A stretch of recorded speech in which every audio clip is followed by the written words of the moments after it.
믿기자말로 술 냄새가 확 났대요.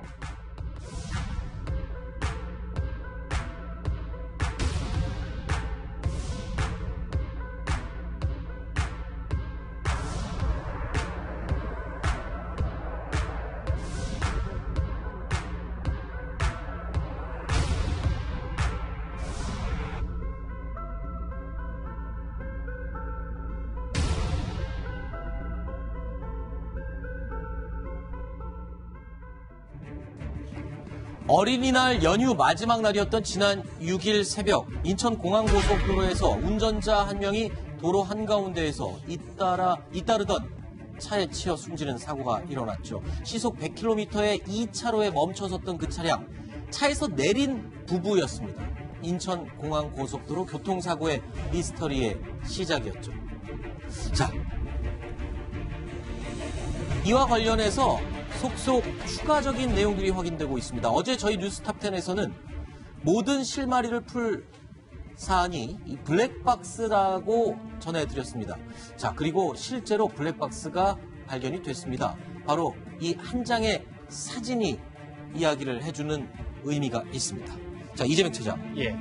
경찰이요, 이렇게 밝혔습니다. 운전하던 아내가 차에서 내려서 몇 차례 몸을 이렇게 뒤틀었다라고 경찰은 밝혔는데, 사진을 보니까요, 블랙박스 영상 내용과 사진을 확인해 보면 몸을 비트는 게 아니라 몸을 바닥에 이렇게 수그리고 무언가를 하고 있었던 모습이었어요. 그렇습니다. 마치 구토라는 게 아닌가 이렇게 네. 연상이 될 정도로 몸을 이제 숙여서 밑을 땅을 보고 있었는데, 결국 지금 사진에 보시는 것처럼 편도 3차로 가운데는 2차로에 차를 세워놓고 바로 내려서 차 뒤에서 몸을 숙이고 있어서 이게 구토가 아닌가 싶었습니다. 근데 다만 경찰은 거기에 구토 흔적은 없었다 이렇게 얘기를 하고 있어서 왜 나와서 거기 서 있었는지 자체가 굉장히 좀 미스테리인 그런 상황입니다. 네. 일단은 뭐 운전자가 다른 불편함을 호소했을 수도 있는 그런 상황이잖아요. 물론 그렇습니다. 구토가 아니라고 해도요. 그렇습니다. 그러니까 지금 갑자기 이 차에 차를 세워서 물론 남편은 급한 볼일이 있어서 이제 바로 뭐 화장실 급해 뛰어갔다는 거고, 네. 그런데 왜 운전석에 앉아있던 여성이 나와서 뒤에 있었느냐, 이제 이것이 가장 큰 관건일 텐데요. 네. 물론 여러 가지 상황은 있을 수 있지만 현재로서 굉장히 그 뒤에 나와서 뭔가 하여튼 몸이 불편하지 않았을까 이런 생각이 좀 드는 그런 영상이 지금 잡혀 있습니다. 대체 왜 시속 100km 고속도로 2차로에 3차선 도로 가운데 2차로면 도로 한가운데입니다. 자, 이곳에 부부가 둘 다 내렸냐라는 부분이 가장 큰 의문점입니다. 이 사건의 핵심이기도 하죠.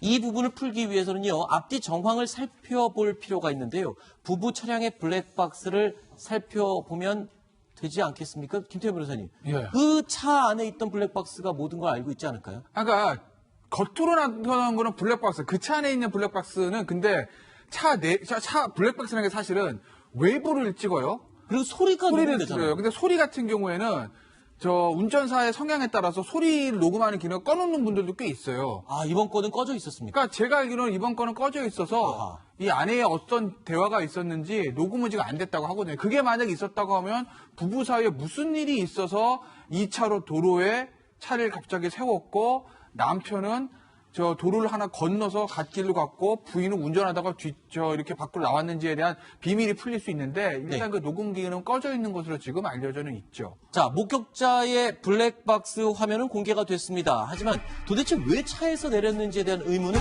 전혀 풀리지 않고 있는 상황입니다. 결국 이 모든 상황을 알고 있는 사람, 바로 숨진 운전자의 남편뿐입니다.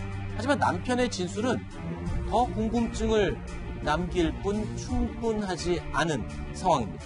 이재명 차장. 예. 일단 남편은 사고 당일 그 순간에 술을 마신 상태였다, 취한 상태였다라고 진술을 하고 있는 상황이죠. 맞습니다. 지금 말씀하신 것처럼 사고 당일날 영종도에서 지인들과 함께 술을 마셨다.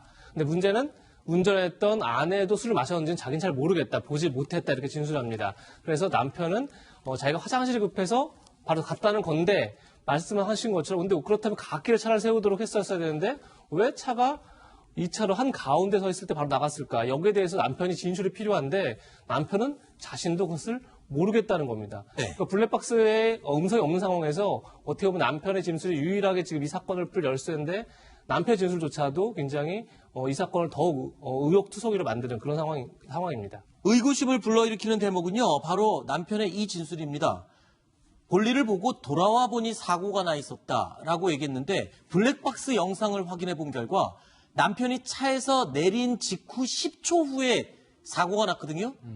그런데 남편이 사고를 인지 못했을 가능성이 있는가라는 의문점이 듭니다. 저거요, 시속 100km 넘는 굉장히 강한 속도로 추돌이 일어난 거잖아요. 그렇죠. 밤입니다. 아시겠지만 밤에는요, 웬만한 소리도 크게 들려요. 그렇죠. 낮이 아니니까, 소음이 없으니까. 그런데 저렇게 큰 충돌 소리를 몰랐다? 이게 상식적으로 납득이 안 간다는 거죠. 네. 지금 그 다른 차량들, 주변 차량들을 그 블랙박스라든지 주변에 타고 있던 사람들 제보자들이 나오지 않습니까? 그 제보자들 진술을 보면 본인이 그 차 옆을 지나가는데 여성분이 나와서 왜 여자가 나와 있지? 라고 하고 본인 차를 지나갔을 거 아니겠습니까? 그런데 뒤에서 꽝 소리가 나서 사고 났다는 걸 알았다는 거예요. 네.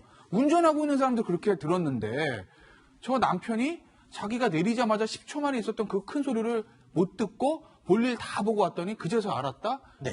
글쎄요. 남편이 뭐 술을 마셨다고 하니까 술에 취해서 그럴 가능성을 배제할 수는 없지만 네. 납득이 안 가는 거죠. 물론 말씀하신 대로 남편은 술에 취해 있었던 상황이었습니다. 그렇기 때문에 제대로 된 상황을 알지도 못했을 가능성도 물론 있습니다. 차 안에는 없었고요. 어서 딴 데서 나타나갖고 사고광 받은 다음에 그리고 자기가 남편이라 그랬대요. 근데 우리 기사 말로는 술 냄새가 확 났대요. 술을 과하게 마시면 인지 능력이 떨어지는 게 사실입니다. 그리고 기억도 잘 하지 못하고 소리도 못 느꼈을 가능성도 충분히 있습니다. 자, 근데 이렇게 되면 결국에 이 사건은 그냥 단순 교통사고로 마무리가 될 가능성이 높은 건가요? 글쎄 일단 단순 교통사고 맞아요, 현재까지. 그러니까 네. 우리가 어쩌면 교통사고니까 사실은 부부 사이에 무슨 일이 있었는지가 중요한 건 아니에요. 피해자 측 사정이지. 어쨌든 지금 나와 있는 법적인 쟁점은 추돌한 뒤차 그 두 명의 운전자 택시하고 올란도 수령차가 있지 않습니까? 네. 그 사람들의 어떤 처벌을 따지는 데 있어서는 두 부부 사이에 왜 남편이 중간에 차를 세우고 내렸는지와 부인도 왜 내렸는지 중요한 건 아니에요. 네. 근데 다만 두 사람 사이에 무슨 일이 있었는지가 다른 범죄로 연결될 가능성은 완전히 배제할 수 없으니까 네. 일단 경찰은 조사를 한번 해보는 거죠. 그래서 두 사람 사이의 문제는 개인적인 문제일 뿐이지 교통상황과는 직접적인 연관이 없다라고 하면 그냥 거기서 수사가 끝나는 거고 네. 그게 아니라 거기서 만약에 다른 범죄 가능성을 봤다라고 하게 되면 경찰의 수사의 방향은 전혀 달라질 수 있는 거죠. 알겠습니다.